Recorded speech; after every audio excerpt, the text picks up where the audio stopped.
Alors, bonjour, bienvenue à ce webinaire sur les perspectives financières 2024 et puis on va aussi faire un retour 2023.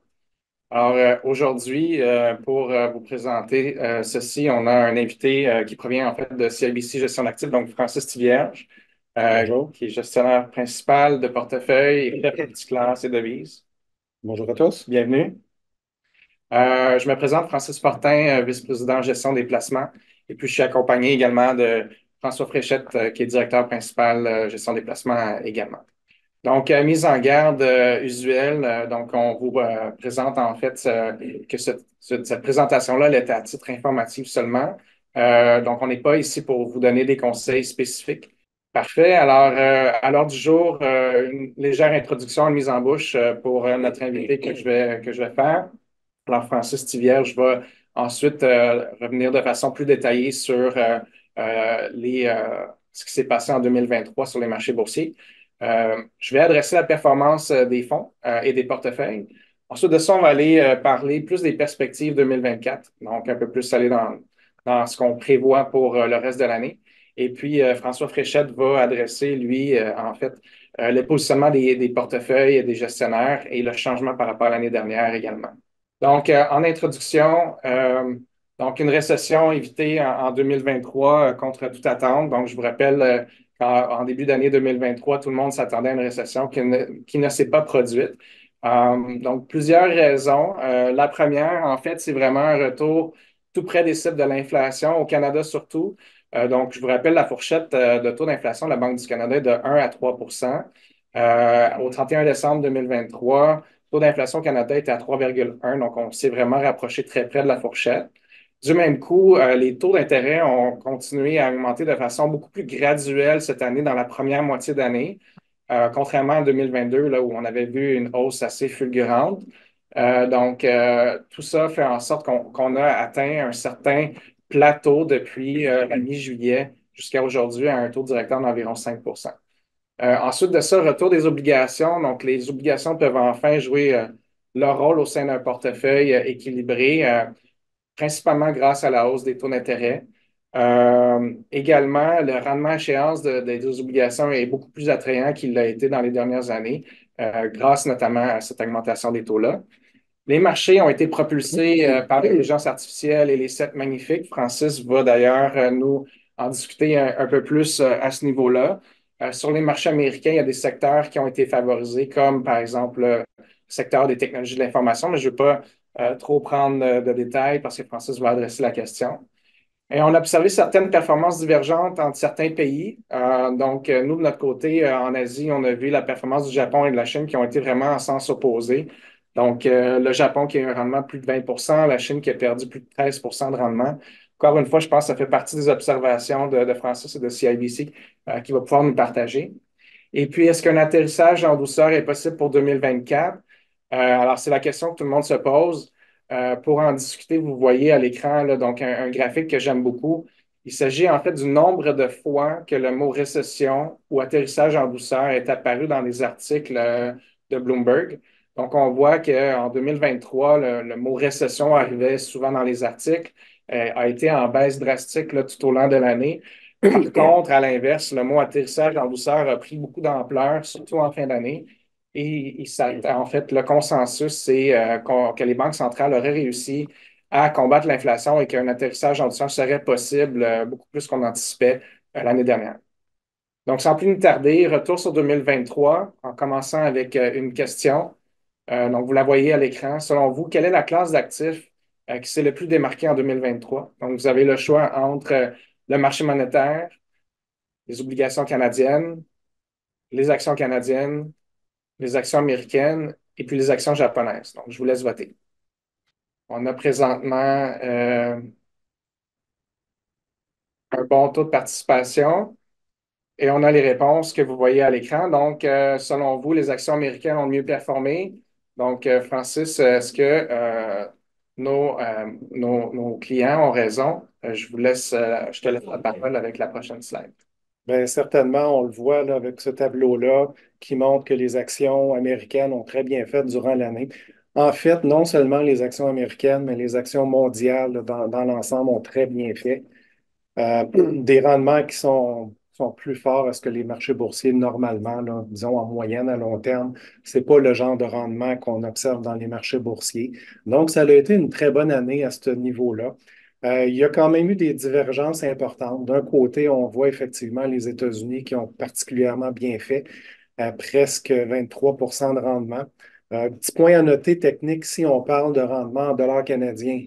Donc, Mm. le dollar canadien s'est apprécié de un petit peu plus de 2 durant l'année. Donc, en devise locale, en dollars américains, les actions américaines auraient fait même un peu plus fort que le 22,9 qu'on voit là. En bas de la liste, les pays émergents, à peine 7 de rendement, ont vraiment tiré de la patte. Donc, lorsqu'on regarde en fait 2023, on voit ces divergences-là. Mais l'autre aspect important là, qu'on voit, c'est que c'est vraiment une année qui s'est passée en deux temps. On peut parler, disons, des 9, 10 premiers mois de l'année versus ce qui s'est passé dans les 2, 3 derniers mois de l'année. On peut passer à la prochaine.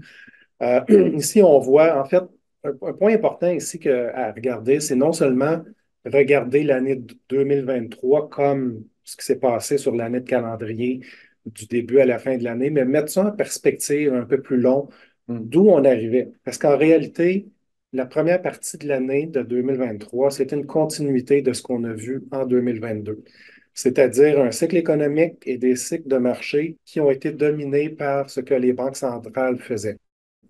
Donc, la Banque du Canada, la Réserve fédérale américaine, disons, la Fed, ont été dans un cycle depuis le début 2022 de hausse de taux d'intérêt afin de lutter contre l'inflation et s'assurer que l'inflation revenait vers la cible. Ce cycle-là de resserrement s'est poursuivi en 2023 et pour les premiers mois de l'année, on voit, du moins au point de vue des marchés obligataires, que les taux obligataires ont continué de monter dans la première partie de l'année. Jusqu'à temps qu'on arrive à peu près, disons, fin octobre, début novembre, où à un des rencontres de la Réserve fédérale a commencé à annoncer que non seulement ils avaient atteint le point final en termes de hausse de taux, mais qu'ils commençaient à envisager baisser les taux au cours de la prochaine année. Ça a été vraiment feu vert pour les marchés. On voit très bien sur le graphique ici au niveau des taux obligataires que ces derniers meetings-là, cette dernière rencontre de la Fed a coïncidé avec le sommet dans les taux obligataires et que les taux ont baissé rapidement suite à ces annonces-là. Au point de vue du marché boursier, depuis 2022, depuis le début des hausses de taux des banques centrales, les marchés boursiers faisaient un peu du surplace. Disons, il y avait d'un côté les hausses de taux qui affectaient les rendements sur les marchés boursiers. Il y avait les craintes de récession que ça pouvait engendrer éventuellement. Mais de l'autre côté, il y avait un certain espoir que les banques centrales pourraient éventuellement arriver à cet fameux atterrissage en douceur comme tu as très bien montré dans ton graphique. Plus l'année a avancé, plus les investisseurs ont commencé à voir que possiblement on pourrait réussir cet atterrissage en douceur. Et la fin de l'année a été marquée par des rendements très bons dans les marchés boursiers. Donc, si on parle du Canada, on voyait dans la page précédente qu'il y avait quand même une divergence avec les États-Unis. On peut passer à l'autre page. En fait, même à l'intérieur du marché boursier, aux États-Unis, il y a eu des divergences très, très importantes. Donc, les compagnies technologiques, principalement les sept plus grosses, ce qu'on appelle les Magnificent Seven, qui sont les Apple, Amazon, Microsoft, les plus grosses compagnies technologiques, ont eu des rendements tout simplement phénoménaux au cours de l'année. On peut voir sur les graphiques ici, on représente ça de façon un peu imparfaite, mais qui est quand même un bon portrait avec l'indice Nasdaq qui a fait plus de 50 de rendement dans l'année 2023. C'est littéralement phénoménal. Alors que si on compare le reste du marché qu'on représente avec l'indice S&P 500, pas l'indice traditionnel qu'on voit normalement dans les journaux, mais un indice qui est équipondéré, donc, toutes les compagnies ont la même pondération, ce qui fait que cet indice-là représente beaucoup mieux la performance de la compagnie typique aux États-Unis. On voit que pour une bonne partie de l'année, ces rendements-là, finalement, le marché boursier faisait du surplace. qui est le même portrait qu'on voyait à la page précédente pour le marché canadien. Et de la même façon, vers la fin de l'année, il y a eu le feu vert donné par la Fed qui a amené des performances beaucoup plus intéressantes dans les marchés boursiers. Ça, c'est un premier côté de ces divergences-là à l'intérieur du marché. En fait, peut-être qu'on peut adresser un peu plus l'aspect des technologies. C'est sûr qu'à ce point-ci, c'est quand même très récent qu'on parle d'intelligence artificielle et l'impact que ça peut avoir. Par contre, d'un point de vue macroéconomique, ce qu'il faut comprendre, c'est que bien que des innovations technologiques peuvent amener des gains de productivité très importants dans certains segments de l'économie, c'est loin d'être sûr que ça va amener des gains de productivité qui vont être applicables pour l'ensemble de l'économie. Donc, en d'autres mots, ce qu'on peut dire, c'est que dans le fond, la grosseur de la tarte ne change pas nécessairement, mais la façon que la tarte est découpée, donc quels sont les gagnants et les perdants potentiellement de ces gains d'innovation technologique, définitivement que la tarte peut être découpée différemment. Ça va prendre beaucoup plus de temps avant qu'on voit les impacts à long terme que ces innovations-là peuvent avoir sur l'économie en général. Donc, si on se tourne vers les pays émergents, qui est le graphique en fait sur la droite, tu mentionnais la Chine qui a eu une performance très décevante. Mhm. En réalité, lorsqu'on voit l'indice d'émergents, actions émergentes dans l'ensemble, il y a eu à peu près 7 de rendement. Mais d'un côté, il y a la Chine qui est à moins 13 qui est un poids très, très important dans l'indice. Et de l'autre côté, l'ensemble des autres pays émergents, en moyenne, il y a eu près de 20 de rendement. Qu'est-ce qui a miné la Chine autant que ça? Euh, Premièrement, c'est la reprise qui était attendue. On sait que la Chine a gardé des mesures sanitaires plus longtemps que tous les autres pays. Et lorsque finalement la Chine a décidé de lever les mesures sanitaires, il y avait des anticipations que la Chine allait exploser, qu'il allait avoir un gros boom de consommation. Ça ne s'est pas matérialisé. La Chine a continué de tirer de la patte un peu au niveau de la croissance économique. Et une des principales raisons, c'est le secteur immobilier. Donc, la construction résidentielle, le secteur immobilier, qui est un secteur en Chine qui a besoin de changements structurels importants, qui a fait en sorte au final que les performances ont tiré de la patte sur les actions émergentes. Ça, j'ai l'impression que cette consommation qui était attendue, c'était plus une consommation intérieure là, qui ne s'est pas produite. Puis Oui. justement, en Chine, pour les gens là-bas, le secteur immobilier, c'est un secteur important de leur investissement, hein, puis ils ont toujours vu l'immobilier comme étant des placements sûrs. Puis là, ben là, justement, avec un peu la crise qui se passe, ça a ébranlé probablement un peu la population locale aussi, puis refroidi la reprise également, là. Oui, puis l'effet aussi, c'est que comme on a vu au Canada, aux États-Unis, en Europe, lorsque les gouvernements ont décidé d'alléger les mesures sanitaires, il y avait une demande latente. Mhm. Donc, les gens étaient à la maison, privés de pouvoir sortir au restaurant, de pouvoir voyager, de consommer différents biens et services. Et lorsqu'on enlève les mesures, tout le monde tout d'un coup veut sortir. Ça amène un boom de consommation. On s'attendait à la même chose en Chine, mais ça n'a pas eu lieu, ce Mhm. boom-là, malgré le fait qu'il y avait une certaine demande latente. Et ce boom-là n'a pas eu lieu à cause de l'effet euh, du marché immobilier sur le sentiment et sur l'ensemble de la consommation. En fait, à ce moment-ci, je vais vous parler des performances des portefeuilles et puis des fonds Féric. Positionnement versus les concurrents. Donc, la médiane, euh, vous allez voir que sur la dernière année, en 2023, c'est 11 fonds sur 18 qui ont réussi à dépasser leur médiane dans leur environnement comparable. C'est à 77 des actifs.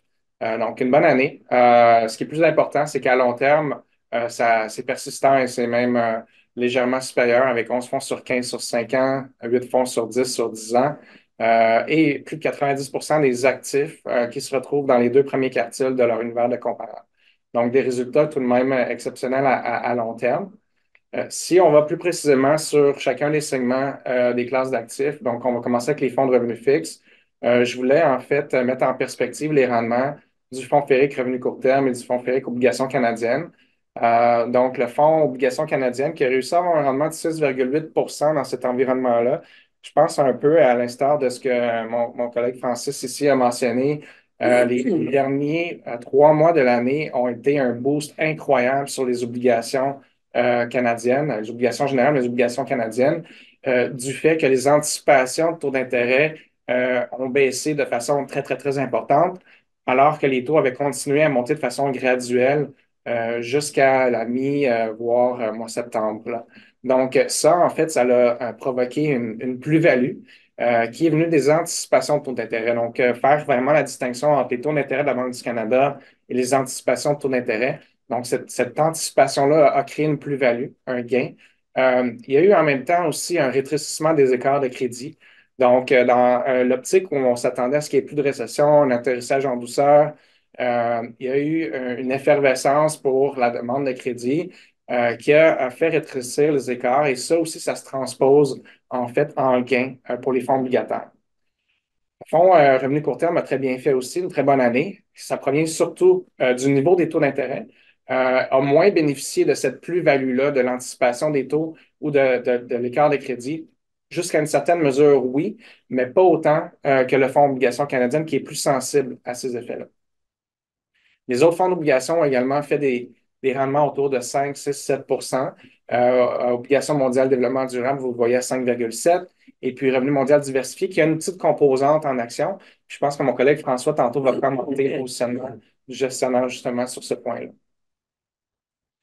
Du côté des fonds d'action nord-américaines, alors Francis a parlé de la différence sur les indices boursiers du rendement en action canadienne versus le rendement en action américaine. Ça se transpose à travers les rendements des fonds également. Donc, des rendements de fonds plus autour de 6 à 9 versus le fonds d'action américaine qui a un rendement de 21,9 du côté des actions canadiennes, un peu comme tu l'as mentionné, Francis, on n'a pas eu cette effervescence-là comme aux États-Unis où tout allait bien et puis l'économie va aller super bien. Au Canada, c'est un petit peu plus difficile. Le sentiment de marché était plus dans est-ce qu'on est déjà en récession? La reprise est un petit peu plus lente. Donc, il y a cet effet-là qu'il y a eu sur les marchés. Il y a aussi le fait que nos gestionnaires de portefeuille pour ces deux fonds-là ont maintenu un positionnement plutôt défensif tout au long de l'année en anticipation d'une éventuelle récession. Donc, on a eu des positionnements plus en faveur de protéger un peu plus le portefeuille. Donc, ça se reflète dans les rendements. Du côté du fonds d'action américaine, donc le fonds d'action américaine a vraiment bénéficié de l'effervescence de la classe d'actifs, mais également de la sélection de titres à l'intérieur du mandat qui est en gestion active ici, principalement du côté des technologies de l'information. Si je vais maintenant aux actions mondiales, je voulais en fait ramener le point de la Chine qui a eu un impact quand même important sur le rendement absolu, que ce soit du fonds Action asiatique ou sur le fonds de marché émergent, qui est un peu en ligne avec les rendements de l'indice que tu as montré tantôt, là, autour de 7-8 ensuite de ça, je voulais faire la distinction entre le Fonds d'action mondiale de dividendes et puis l'Action mondiale d'innovation, donc deux fonds d'action mondiaux qui ont eu des performances quand même assez différentes. Donc, on parle de 10,8 pour le mondial de dividendes, ce qui est quand même assez intéressant, mais 29,7 pour le fonds d'innovation. Donc, bien sûr, le fonds d'innovation, on pouvait s'attendre à une telle performance dans cet environnement-là, un environnement où l'intelligence artificielle prend place, où on a espoir que plusieurs innovations vont être créées à partir de ce nouvel élément-là qui est assez qui vient en fait amener un petit peu de turbulence là, sur les perspectives prochaines. Contrairement à ça, le Fonds mondial de dividendes, c'est un fonds plus conservateur, hein, un fonds qui va mixer l'accent sur les flux récurrents des entreprises de qualité qui vont payer un dividende également. Donc, les entreprises technologiques paient moins de dividendes, donc beaucoup moins d'entreprises technologiques au sein du Fonds mondial de dividendes. Donc, ça explique vraiment l'écart de rendement, mais rien de surprenant en fait dans les résultats.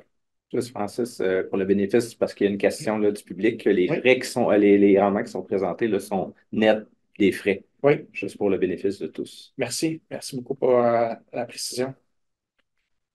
Donc, du côté des portefeuilles, les portefeuilles conservateurs et pondérés qui ont des rendements de 6,8 sur 6,2, ont une allocation moindre aux actions, qui ont eu de très, très bons rendements. Peut-être aussi qui ont été affectés un peu plus par le pourcentage d'encaisse qu'il y a dans les portefeuilles. Donc, on a vu tantôt la différence entre le rendement du fonds obligation versus le fonds de fonds revenus court terme. Donc, on a un peu plus d'encaisse, donc un peu moins de sensibilité au taux d'intérêt. Les taux ont baissé en fin d'année, donc une petite différence à ce niveau-là sur ces deux fonds-là. Pour le fonds équilibré, un rendement de 10,5 donc, un bon rebond par rapport à 2022. Rappelez-vous, 2022, on avait eu un rendement négatif aux alentours de 10 également. Donc, on vient récupérer tout ce qui avait été perdu l'année passée. Et puis, le fonds équilibré croissance audacieux a obtenu des rendements qui ont été influencés surtout par la gestion active des mandats sous-jacents, entre autres le fonds d'action américaine qu'on vient de discuter, le fonds d'innovation également, qui ont permis de dégager des rendements très intéressants. Bon, à ce stade-ci, je pense qu'on a assez parlé de 2023. Donc, on va aller vers les perspectives 2024. Avant tout, peut-être une autre question quiz. Donc, selon vous, quel scénario économique se matérialisera en 2024? Donc, vous avez trois choix. Le maintien des taux d'intérêt assez élevés plus longtemps pour contrer une inflation qui est plus difficile à combattre. Le retour rapide de l'inflation à l'intérieur de la fourchette cible, une baisse des taux sans affecter la croissance économique ou une récession mondiale là, qui pourrait potentiellement arriver. Donc, je vous laisse voter. OK. Alors, en fait, vos perspectives ressemblent un peu à celles de CIBC.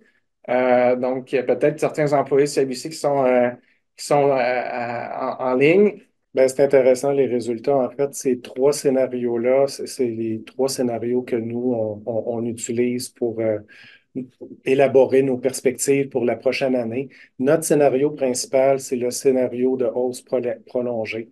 C'est un scénario dans lequel l'économie américaine a réussi à éviter la récession. Tu as parlé de ça un peu plus tôt. Effectivement, contre toute attente, les États-Unis ont évité la récession. Ce qui n'a pas été tout à fait le cas à l'extérieur des États-Unis. Ça, je pense que c'est quand même important de le noter. Les États-Unis ont été une exception à ce niveau-là. Parce qu'au Canada, on a vu une décélération de la croissance tout au long de l'année avec un troisième trimestre où le PIB était négatif. On voit la même chose en Europe, au Japon. On voit la même chose en Chine et un peu partout. Donc, les États-Unis, c'était un peu une exception. Mais bref, notre scénario, c'est que les États-Unis continuent d'éviter d'avoir cette récession-là. Et les pays qui ont subi un ralentissement ou qui ont subi une récession vont stabiliser. La récession aura été très légère et très court terme. Donc, après ça, ce qu'on voit en 2024, c'est une certaine reprise. Par contre, la conséquence que ça a, c'est qu'étant donné que l'inflation, la récession, le ralentissement n'a pas duré suffisamment longtemps, si on peut dire, ça n'a pas enlevé toutes les pressions inflationnistes que l'on voyait dans l'économie auparavant. Donc, cet environnement-là va un petit peu forcer les banques centrales à rester plus prudentes et à attendre peut-être un peu plus longtemps avant de commencer à baisser les taux d'intérêt. Pour les banques centrales, c'est vraiment important de s'assurer de ramener l'inflation vers la cible. Et pour ça, ils vont devoir probablement être un peu plus patients pour s'assurer de ne pas un peu mettre de l'huile sur le feu, si on peut dire, en coupant les taux d'intérêt plus rapidement. Le deuxième scénario avec lequel on travaille, c'est un scénario qu'on appelle de désinflation parfaite, c'est-à-dire que l'inflation continue de normaliser et de revenir vers la cible sans pour autant causer du dommage au marché de l'emploi. Donc, évidemment, ce scénario-là est positif. Ça permet aux banques centrales de couper les taux d'intérêt et ramener la politique monétaire plus proche de ce qu'ils considéreraient comme étant à l'équilibre. Finalement, notre troisième scénario, qui est une deuxième récession ou un deuxième ralentissement. Euh, donc, la présence de l'inflation force les taux à rester plus longtemps, élevés pour plus longtemps, ce qui amène un resserrement des conditions financières et éventuellement qui amène la croissance à fléchir à nouveau pour causer un deuxième ralentissement ou une deuxième récession. Un point à noter, c'est que présentement, on voit que notre scénario principal, c'est le scénario de hausse prolongée. Par contre, si on recule, disons un an dans le passé, début 2023, notre scénario principal était la récession. Qu'est-ce qui fait qu'on a changé d'un scénario à un autre et qu'on met seulement présentement 10% de probabilité? On va le voir un peu plus tard. Mais en gros, c'est parce que dans le fond, ce ralentissement-là, il est déjà derrière nous. Donc, si on peut passer peut-être à la prochaine page, je vais parler un petit peu des implications que ces scénarios-là peuvent avoir pour les principales classes d'actifs dans les marchés financiers. Le scénario principal de hausse prolongée, c'est un scénario qui est bon puis qui est moins bon en même temps. Donc, il y a du positif, certainement, parce qu'on voit une reprise économique, puis la croissance stabilise, et de ce point de vue-là, c'est plus positif, certainement. Par contre, les pressions inflationnistes qui sont pas tout à fait encore, sont encore présentes, est un aspect négatif. Donc, du point de vue marché boursier, la croissance peut supporter des marchés boursiers plus favorables, mais de l'autre côté, l'inflation et des taux d'intérêt qui resteraient élevés un peu plus longtemps va mettre un petit peu de limite sur les gains potentiels dans les marchés boursiers. C'est pour ça que ce qu'on voit dans ce scénario-là, il y a beaucoup de classes d'actifs sur lesquelles on a une vue qui est plutôt neutre.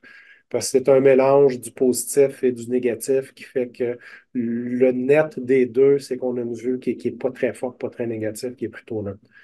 Par contre, dans le cas des deux autres scénarios, là, on voit des différences très importantes. Le scénario de désinflation parfaite, c'est un scénario où, dans le fond, tout va bien. La croissance est bonne, l'inflation ralentit, les taux d'intérêt baissent. Donc, ça, c'est très favorable au marché boursier et c'est également favorable au marché obligataire. Bien que plus le temps passe, il faut se poser un peu la question à quel point est-ce que ce scénario-là n'est pas déjà reflété dans le prix des marchés financiers, comme tu le montrais dans ton graphique qui faisait rapport au nombre de fois que récession versus Atterrissage en douceur. atterrissage en douceur Ouais. était mentionné dans les médias. Ben, on voit que les gens déjà commencent à mettre leur pion sur ce scénario-là, puis que c'est déjà en partie reflété dans les marchés financiers. De l'autre côté, un scénario de récession, évidemment, c'est jamais très positif pour les marchés boursiers. Donc, on a des perspectives qui sont moins favorables. Le Canada s'en sort un petit peu mieux, bien que le Canada est une économie qui est normalement plus cyclique, plus sensible au cycle économique. On a déjà vécu un cycle de ralentissement, donc on est déjà un petit peu plus à l'intérieur de ce cycle-là et c'est déjà reflété dans le prix des actions au Canada. Alors qu'aux États-Unis, l'évaluation est beaucoup plus élevée. Si on parle de ratio court-bénéfice, par exemple, c'est beaucoup plus élevé aux États-Unis qu'au Canada. Donc, ça peut jouer un peu plus négativement sur les perspectives de certains des marchés boursiers. Ça, c'est un bon point peut-être à discuter rapidement, là, mais dans le fond, c'est que c'est pas tous les pays du monde qui sont synchronisés en même temps dans leur cycle boursier, ni dans leur politique de taux d'intérêt. Tu as mentionné le Canada, dans le fond, c'est comme si on avait commencé à avancer notre pion un petit peu en avance là, sur cet échiquier-là. Par contre, les États-Unis sont pas encore, sont encore en fait plus à- en effervescence. Puis c'est la même chose sur les politiques de taux d'intérêt, hein. Je pense que pendant les récessions mondiales, on voit une synchronisation des fois qui se produit de façon temporaire, mais après ça, il y a une Mhm. désynchronisation qui peut être observée. Puis là, ben, chacune des politiques monétaires va évoluer selon l'économie de chacun des pays. Je pense que c'est un bon point à retenir. Puis effectivement, s'il y a une récession qui est claire, une récession mondiale claire, il y a une grande synchronisation entre les économies. Il y a peu d'économies qui peuvent y échapper. Mais ce n'est pas vraiment ce qu'on a eu. Hum. On n'a pas vraiment eu de récession mondiale. Il y a certains pays qui ont eu des croissances négatives sur certains trimestres. Il y a les États-Unis qui ont très bien fait, mais ça a été désynchronisé là, dans le fond. Donc, pas de récession mondiale. Un cycle qui a été très modéré, ce qui fait qu'on arrive à 2024, puis on voit encore certaines divergences à ce niveau-là.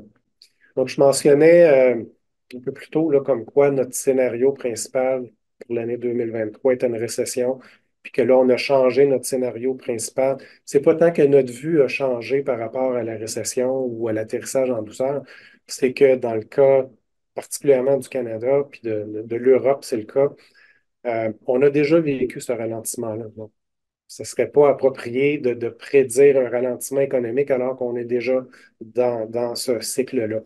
On le voit, par exemple, sur le graphique sur la droite qui représente le PIB du Canada. Chacun des trimestres, les premiers, deuxième, troisième trimestre du début de l'année, on voit un ralentissement très marqué. Le troisième trimestre a été négatif pour le Canada. Le quatrième trimestre, les chiffres ne sont pas encore publiés, donc on ne les connaît pas. On a un certain avant-goût. Nous, on pensait que ça allait être un petit peu plus faible que le troisième trimestre. Donc, on aurait eu 2 trimestres consécutifs qui auraient techniquement marqué une récession. Mais jusqu'à maintenant, je dois dire que ce qu'on voit, les chiffres semblent présager que le quatrième trimestre va être plus fort que ce qu'on avait envisagé. Mais la tendance est la même de toute façon. On a eu une décélération importante au cours de l'année 2023 et on voit une stabilisation suivie d'une reprise pour l'année 2024. Les États-Unis, on n'a pas vécu vraiment ce ralentissement-là, donc le portrait est un petit peu différent. Dans tous les cas, lorsqu'on parle de reprise, ici, on parle d'une reprise qui est quand même assez modérée. Mhm. Si on pense, par exemple, après la récession de 2008-2009, une récession qui a été très sévère, mais normalement, c'est suivi par une reprise qui est très, très forte également. On n'a pas eu une récession très sévère, donc on ne pourrait pas penser que la reprise va être également très forte. Donc, reprise modérée dans un cycle qui va stabiliser, donc on peut peut-être le caractériser, nos vues pour 2024 au niveau de l'économie. Maintenant, si on parle un petit peu des États-Unis, puis certains de ces commentaires-là peuvent s'appliquer au Canada, puis de se généraliser également sur la page suivante. Le premier point important là, qui va supporter notre vue de hausse de taux d'intérêt plus élevé pour plus longtemps, c'est ce qu'on voit sur le marché de l'emploi. En fait, c'est qu'il y a une pénurie d'emplois dans un contexte où il y a également une pénurie, par exemple, de logements.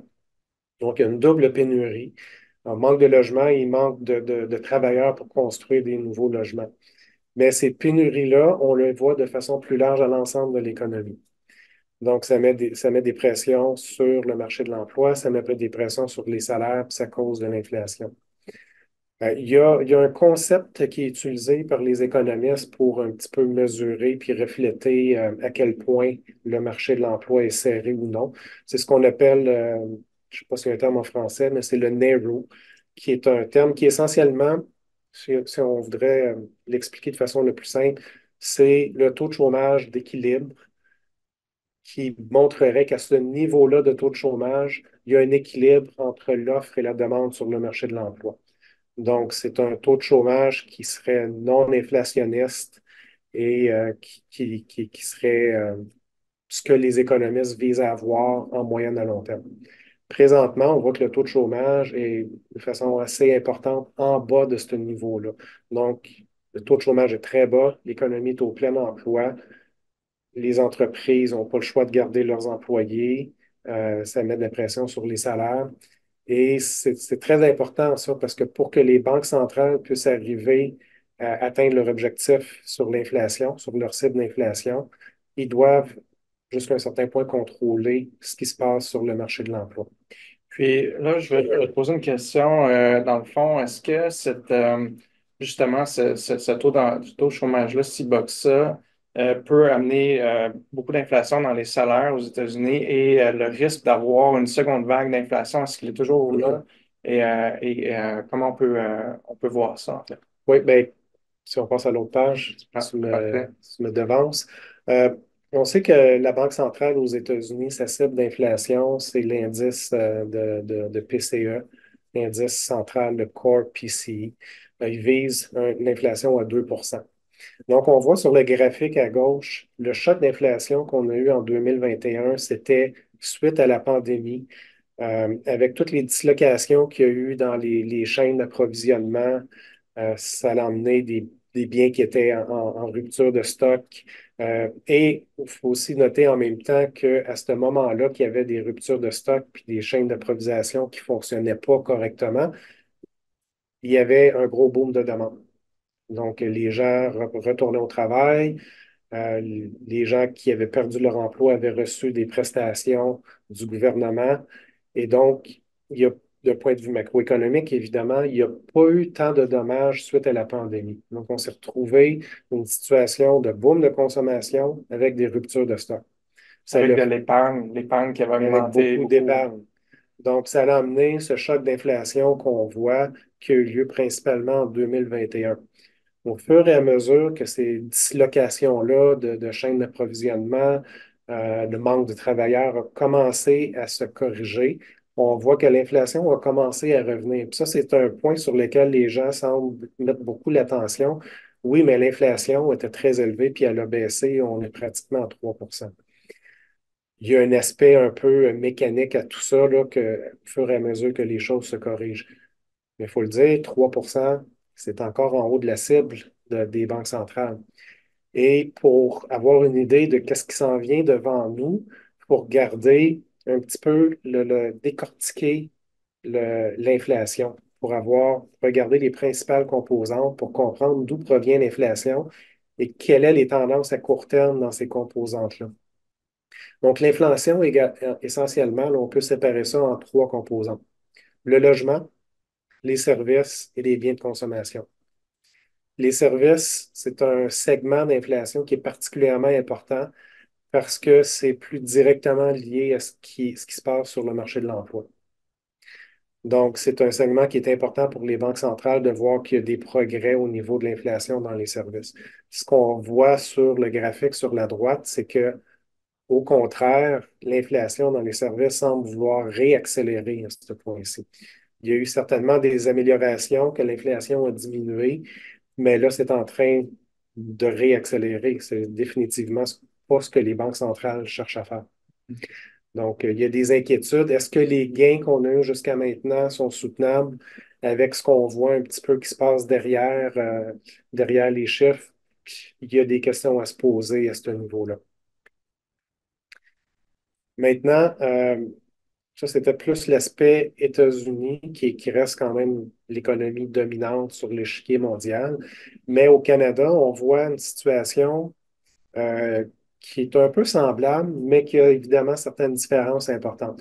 C'est semblable au niveau de l'inflation. Il y a également là, l'inflation qui demeure très persistante au Canada. C'est différent, comme je l'ai noté un peu plus tôt, là, au niveau de la croissance, où le Canada a subi un ralentissement de croissance plus important qu'aux États-Unis. Le dilemme que la Banque du Canada a présentement, c'est l'inflation plus élevée versus la croissance plus faible. Donc, d'un côté, si la Banque du Canada baisse les taux rapidement pour adresser la faiblesse de la croissance, ils vont continuer à stimuler l'inflation. De l'autre côté, s'ils gardent les taux plus élevés pour essayer de garder l'inflation sous contrôle, ils vont resserrer l'économie, puis la croissance devrait demeurer plus faible. Est-ce que le taux d'endettement des ménages joue un rôle aussi là-dedans, entre autres avec les montants de prêts hypothécaires que les gens peuvent avoir? Oui, bien ça, on le voit sur le graphique, là, la part du revenu disponible qui est consacrée aux dépenses du logement, ça a augmenté énormément à cause du prix des loyers, du prix des maisons, mais à cause des taux obligataires également. Euh, L'autre aspect qui est un petit peu particulier au Canada, c'est l'effet de l'immigration.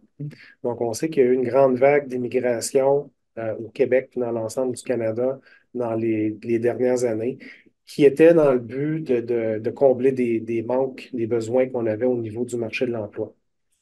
Ça, en soi, pas de problème. Par contre, le problème, c'est que ces gens-là doivent se loger.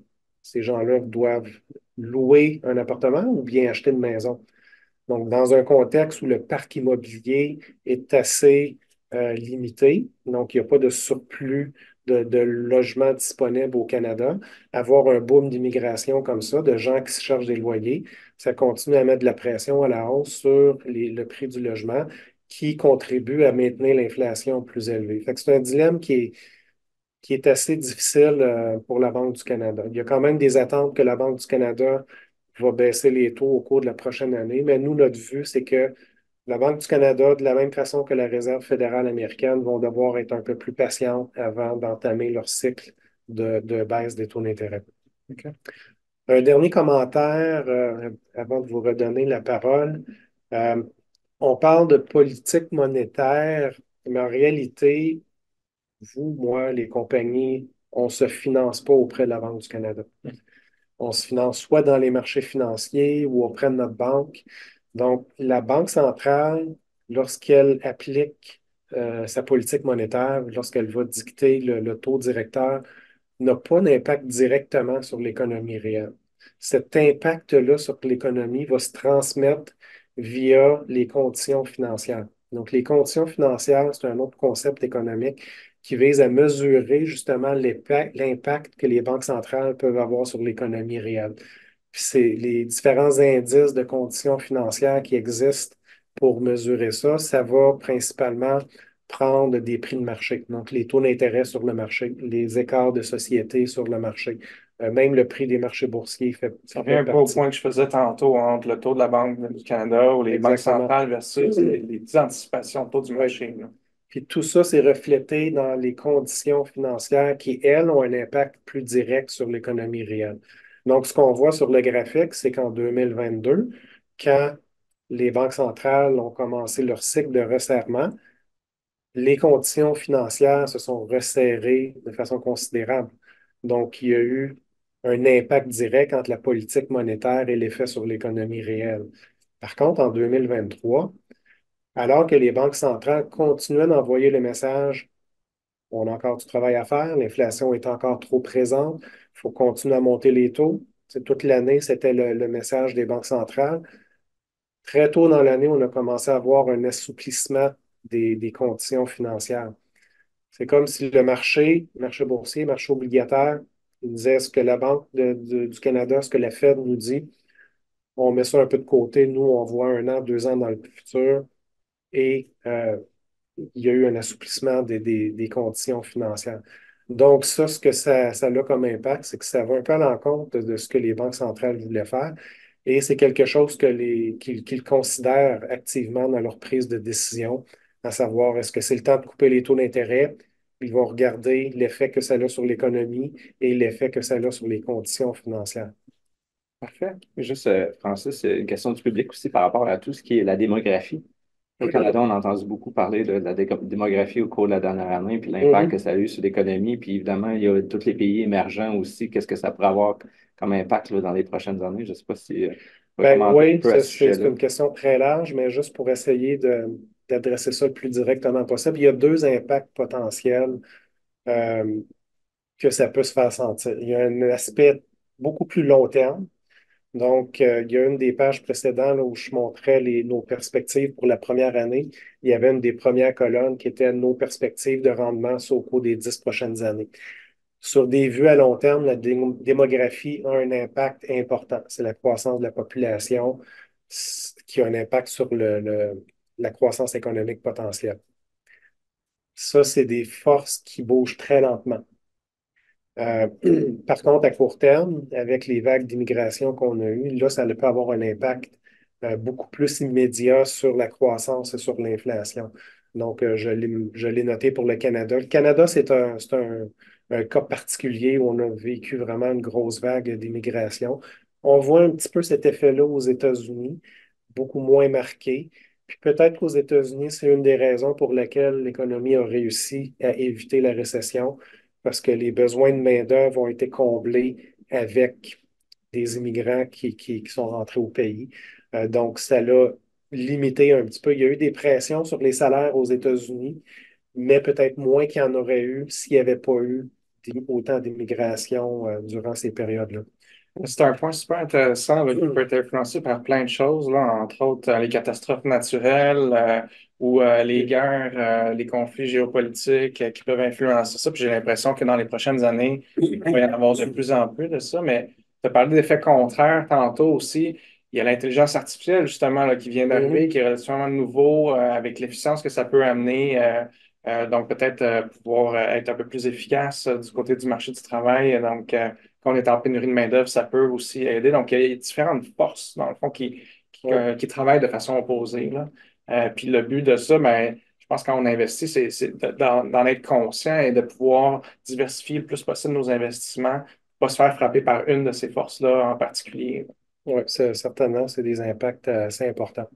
Donc, à ce stade-ci, peut-être François, continuer avec le positionnement des gestionnaires. Oui, mais juste avant, je vais juste faire une petite parenthèse, là, comme quoi l'ensemble de nos mandats, de nos fonds sont gérés activement. Par activement, ce qu'on entend, c'est que les gestionnaires vont prendre des positionnements différents du marché en fonction de leur vue, tout comme pour CIBC, nos gestionnaires ont une vue sur l'économie, sur les tendances de fonds, que ce soit au niveau démographique, technologique, pour les différents secteurs, pour les entreprises. Puis c'est l'ensemble de ces informations-là qui va les amener à prendre des positionnements qui vont différer d'une classe d'actifs à l'autre, d'un mandat à l'autre. Puis évidemment, nous, on cherche à avoir une diversification pour la construction des portefeuilles, pour pouvoir répondre là, à vos besoins à long terme selon votre profil de rendement risque.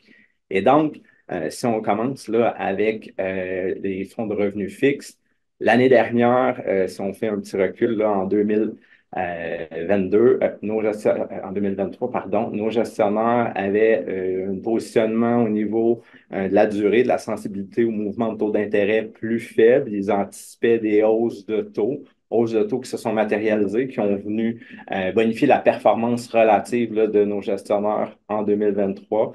Maintenant, quand on commence 2024, là, le positionnement de nos gestionnaires est plus près de l'indice en termes de durée, donc à un niveau relativement similaire, un peu plus court parce qu'actuellement, puis comme Francis mentionnait, la majorité pense que les baisses de taux sont peut-être un peu plus tard en 2024, donc maintiennent une durée un peu plus courte que le marché. Mais somme toute que les banques centrales auraient fini le gros des ajustements au niveau de la politique monétaire. Donc, dans ce contexte-là, comme je dis, une durée relativement similaire à l'indice, un peu plus court, pour certains un peu plus long, surtout aux États-Unis, où est-ce que, comme Francis mentionnait, peut-être qu'aux États-Unis, on pourrait peut-être voir une baisse peut-être un peu plus rapidement. Là. Évidemment, il y a des vues divergentes ou des dispersions qui pourraient survenir au cours de l'année. Mais pendant ce temps-là, les gestionnaires peuvent également ajouter de la valeur avec différentes stratégies. Puis là, on vous en met quelques-unes au tableau, notamment au niveau des obligations de société, des obligations municipales, aller chercher un rendement supplémentaire, un écart de crédit, une prime par rapport aux obligations sans risque qui permettent de bonifier le rendement. Au niveau de l'obligation mondiale de développement durable, on met un positionnement pour la quantification des taux. Actuellement, ce qu'on voit sur les marchés, c'est des taux à court terme qui sont influencés davantage par les banques centrales qui sont plus élevés que les taux à long terme. Historiquement, évidemment, on s'attend à ce qu'on ait une meilleure rémunération à long terme pour détenir des obligations à plus long terme. Donc, éventuellement, il y aura une certaine normalisation. Donc, les gestionnaires en anticipation de cet ajustement-là vont détenir davantage des obligations à court terme et détenir moins de ces obligations à long terme. Au niveau du Fonds revenu mondial diversifié, ce fonds-là a été créé à l'origine pour nous permettre de diversifier le risque de taux d'intérêt par rapport au fonds d'obligation canadienne. Donc, il a une certaine allocation aux actions. Et en ce début d'année 2024, évidemment, les choses pourraient changer parce que, comme je disais, c'est des gestionnaires actifs, mais actuellement, ils surpondèrent légèrement les actions, des actions de banque de grande qualité, parce qu'ils croient que cette année, les rendements des actions pourraient être légèrement supérieurs aux obligations. Et la dernière colonne que vous voyez là, au tableau, bien, évidemment, l'ensemble de nos gestionnaires considèrent les éléments ESG, là, environnementaux, sociaux et de gouvernance. Donc, ce qu'on vous montre à l'écran, c'est différentes actions, différentes initiatives que nos gestionnaires peuvent mettre de l'avant pour exprimer, pour gérer ce risque. Donc, au niveau revenu fixe, bien évidemment, il y a beaucoup de dialogues, d'engagement, d'échanges avec les différents émetteurs pour bien comprendre le risque relié, entre autres, aux enjeux climatiques. Il y a également participé à des obligations vertes, là, des obligations dont le but est de financer la transition vers une économie plus durable ou une économie plus résiliente au changement climatique. Et le dernier, là, c'est aussi au niveau social, d'échanger, de dialoguer avec des émetteurs. Dans ce cas-ci, c'est l'émetteur qui finance beaucoup les Premières Nations au Canada. C'est un organisme qui cherche à aider à développer du logement social pour les communautés, pour des projets d'infrastructure. Donc, le gestionnaire qui voit là une opportunité de générer davantage d'obligations vertes. Le marché cherche, il y a une demande pour investir dans ce genre de projet-là. Donc, d'aller voir des entités qui ont des projets qui s'alignent aux objectifs de développement durable, ben, c'est une façon pour la finance de jouer son rôle là, de courroie de transmission, puis d'aider, de faire sa part pour aider là, à atteindre davantage les objectifs de développement durable. Et donc, si on va maintenant à la deuxième page, au niveau des actions, de façon générale, nos gestionnaires sont, si je qualifierais, prudents. Il y a beaucoup d'enjeux, il y a beaucoup de risques. Il y a à la fois les risques économiques, d'incertitudes. Au niveau des chaînes d'approvisionnement, il y a les risques géopolitiques qu'on a moins parlé, qui évidemment vont faire l'actualité. Donc, dans ce contexte-là, nos gestionnaires cherchent davantage des entreprises là, de grande qualité, des entreprises qui ont soit des barrières à l'entrée plus importantes ou qui ont des marques de commerce qui leur permettent de demeurer plus concurrentiels ou qui sont dans des secteurs d'activité où est-ce que le narratif ou la trame à long terme est positif. Donc, tout dépendant des différentes stratégies, il y a des positionnements qui vont différer. Donc, par exemple, vous avez le Fonds d'action canadienne de dividendes où l'emphase est mise sur le dividende. Donc, on va retrouver davantage des entreprises avec des revenus, une capacité de maintenir le dividende dans le temps et de le faire croître à long terme. Donc, actuellement, le gestionnaire est davantage surpondéré là, au niveau du secteur de consommation de base, au niveau des épiciers comme le groupe Empire, où vous allez voir aussi là, une surpondération dans le secteur des communications, où est-ce que les flux monétaires sont plus stables, plus de prévisibilité, qui fait en sorte qu'il y a plus d'assurance que les dividendes vont être versés en lien avec l'objectif du fonds. Au niveau d'Action canadienne, Francis mentionnait tout à l'heure, le gestionnaire l'an dernier avait un positionnement un peu plus défensif avec l'évolution là, des données économiques. Il y a eu un certain ajustement pour être davantage exposé vers le secteur un petit peu plus cyclique, mais encore là, avec des entreprises où est-ce qu'il y a quand même une certaine stabilité, que ce soit au niveau de l'industrie ou des chemins les chemins de fer, que ce soit le CN ou le CP, où il y a également des achats récents au niveau des technologies de l'information. L'année dernière, au Canada, on a eu quelques exemples là, de compagnies qui ont extrêmement bien fait, là, comme Shopify ou Constellation Brand. Mais il y a d'autres compagnies comme Celestica qui peuvent participer là, à tout le développement de l'infrastructure. Au niveau du marché américain, il y a deux trames au niveau du portefeuille actuellement. Il y a évidemment une exposition là, aux sept magnifiques. Ces entreprises sont en train de transformer l'économie, que ce soit services de communication, Meta ou au niveau de technologie avec les Microsoft. Mais il y a aussi, parce que les gestionnaires sont constamment à l'affût, des opportunités qui se présentent. Puis récemment, là, à l'automne, au niveau de UPS, il y avait eu des grèves, si vous vous rappelez, là, qui avaient fait en sorte que, au niveau des livraisons, il y a eu évidemment du retard et il y a eu moins de services. Donc, ça a eu un effet sur les résultats temporaires, mais le gestionnaire anticipe que l'entreprise peut se repositionner. Donc, c'est le genre de transaction que vous allez voir là, au niveau des gestionnaires actifs. Et là, vous avez aussi des exemples ESG. Je soulignerais, par exemple, au niveau d'Action canadienne, que, évidemment, nos gestionnaires vont avoir des dialogues sur différents sujets, notamment au niveau de la compensation, où est-ce qu'on recherche un alignement entre les actionnaires et les dirigeants de l'entreprise. Si l'entreprise fructifie ses avoirs, fait croître les actifs pour les actionnaires, c'est positif. Mais là où des fois il y a un alignement qui n'est pas adéquat, bien, il y a des dialogues. Puis lorsque les dialogues ne mènent pas à certains résultats, bien, les gestionnaires peuvent sortir de l'entreprise. Et dans le cas de Precision Drilling, c'est ce qui est arrivé. Le gestionnaire a vendu la position parce qu'il ne voyait pas un alignement en termes de rémunération. Si on va maintenant à l'international, rapidement, là, le terme, évidemment, technologie d'information, les semi-conducteurs, c'est un terme porteur dont on le voit s'exprimer dans les différentes stratégies.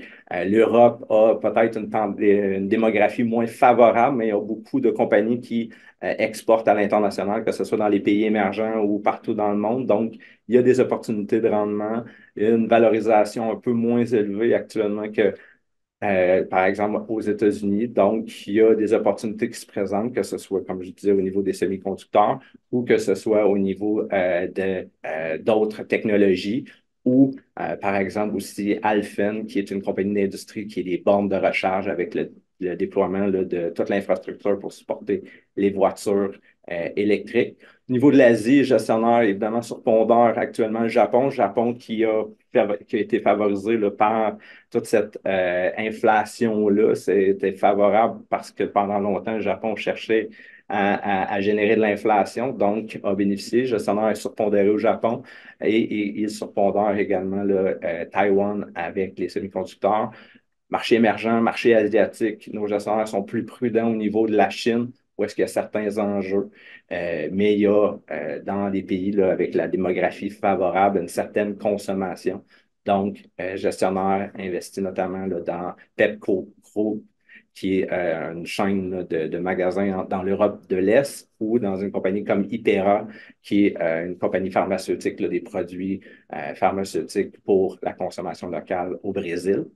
Et mondial de dividendes, ben, c'est similaire là, à notre stratégie d'action canadienne de dividendes, où est-ce qu'on cherche la stabilité des flux monétaires dans le temps. Donc, si on va maintenant à la dernière page, rapidement, au niveau des nos fonds thématiques développement durable, qui, dans un premier temps, qui cherchent évidemment des entreprises avec les produits et services qui s'alignent au développement durable. Donc là, ici, on est dans des thématiques à long terme. On cherche tout ce qui est relié au bien-être, santé, efficacité énergétique, accès aux services financiers pour aider à développer les communautés. Donc, vous avez ici des exemples.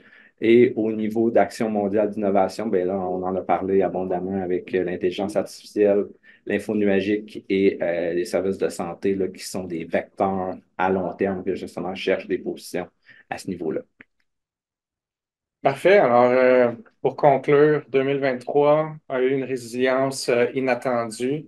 2024, on parle de reprise modérée, hein, avec peut-être une réaction prématurée, en fait, du marché considérant certains points, entre autres l'anticipation des baisses de taux. Euh, on pense que la diversification demeure quand même le meilleur outil dans un environnement où il y a beaucoup d'incertitudes, où on anticipe peut-être plus, en fait, la volatilité, une continuité de la volatilité qui a été observée au cours des derniers mois et années. Donc, ceci conclut la présentation. Euh, je vous rappelle, en fait, qu'on a un concours pour les 50 ans Féric avec une promotion aussi qui va se terminer le 29 février. Et également, je voudrais ouvrir la période de questions. Puis on en a déjà reçu, donc il y en a une que je trouvais intéressante. En fait, il y en a plusieurs qui sont en lien à des risques géopolitiques ou des risques associés aux élections américaines, associés même à des catastrophes naturelles. Je pense que ce qui est important de dire dans ces cas-là, c'est que ce sont des chocs qui peuvent arriver. Par contre, le portefeuille, on a une perspective long terme, donc au-delà de ces chocs-là. On regarde plus les changements structurels qui peuvent arriver. Par contre, nos gestionnaires qui ont la liberté, en fait, qui sont en gestion active, hein, peuvent dévier et gérer leur portefeuille en conséquence et gérer plus rapidement. Est-ce que vous auriez d'autres commentaires à faire là-dessus, sur l'influence que ça peut avoir, ces chocs-là ou ces risques-là qui sont vraiment très précis et pour lesquels c'est difficile d'avoir une opinion à ce stade-ci? Oui, bien certainement. Quand on revient, tu sais, les scénarios dont on parlait, quand on élabore des scénarios comme ça, c'est pas basé sur le risque qu'il y ait un choc, une guerre ou des élections. C'est trop imprévisible. Donc, ce type de scénario-là est basé sur euh, des forces macroéconomiques qu'on peut comprendre et qu'on peut jusqu'à un certain point prédire ou projeter dans le futur. Par contre, ça ne veut pas dire qu'il faut les ignorer. Il faut comprendre potentiellement les ramifications de ces chocs-là et être préparé pour ne pas être pris par surprise si jamais ça arrive. Effectivement. Il y en avait une plus précise qui était, en fait, je pense que c'est sur les taux de rendement espérés, à savoir si c'était des taux nominaux ou des taux réels. C'est des taux nominaux en dollars canadiens annualisés. OK. Euh, Juste regarder un petit peu les questions. On a parlé déjà de la question de changement démographique, par l'efficience de l'intelligence artificielle et comment est-ce que ça peut affecter l'économie américaine et canadienne. Je pense qu'on a eu la discussion en amont là, avant la vidéo. En fait, c'est que c'est difficile à prédire. Présentement, il y a une petite quantité de compagnies qui est capable de générer du revenu de ces innovations-là, mais c'est très peu de compagnies. Je ne sais pas si tu veux poursuivre là-dessus en termes de comment est-ce que ça pourrait influencer les rendements boursiers canadiens, américains à ce stade-ci. À court terme, certainement que ça peut avoir un impact, là. Il y a beaucoup de sentiments de marché derrière ça. Donc, c'est C'est ça. difficile à prédire de façon exacte. À plus long terme, c'est l'impact que ça va avoir sur la productivité. Et Ce qui est important, là, c'est que la productivité, oui, certainement qu'il va y en avoir avec l'intelligence artificielle, mais cette productivité-là peut être localisée. Donc, d'un point de vue, lorsqu'on veut voir l'impact sur l'économie dans l'ensemble, il faut non seulement regarder la productivité que ça a sur un segment ou un secteur de l'économie, mais les impacts ou un peu le dommage collatéral que ça peut avoir sur d'autres secteurs. On en revient à la tarte, là. On en revient à la table. Puis un exemple, c'est que si une innovation technologique permet à une entreprise de mieux faire, d'être plus productive, puis que la résultante, c'est qu'ils mettent à la porte des gens, mais il y a des gens qui perdent leur emploi, puis ces gens-là ne sont pas productifs là, s'ils ne travaillent pas, là. Mhm. Et je pense que ça fait le tour des questions, mais on va répondre là, à toutes les questions, assurez-vous, là, par la suite du vidéo. Donc, si vous avez besoin de contacter un conseiller personnellement, vous avez les coordonnées à l'écran, comment nous rejoindre. Et puis, je vous invite aussi à répondre en fait au sondage de satisfaction de la webinaire comme à l'habitude. Donc, sur ce, je vous remercie. Passez une bonne journée.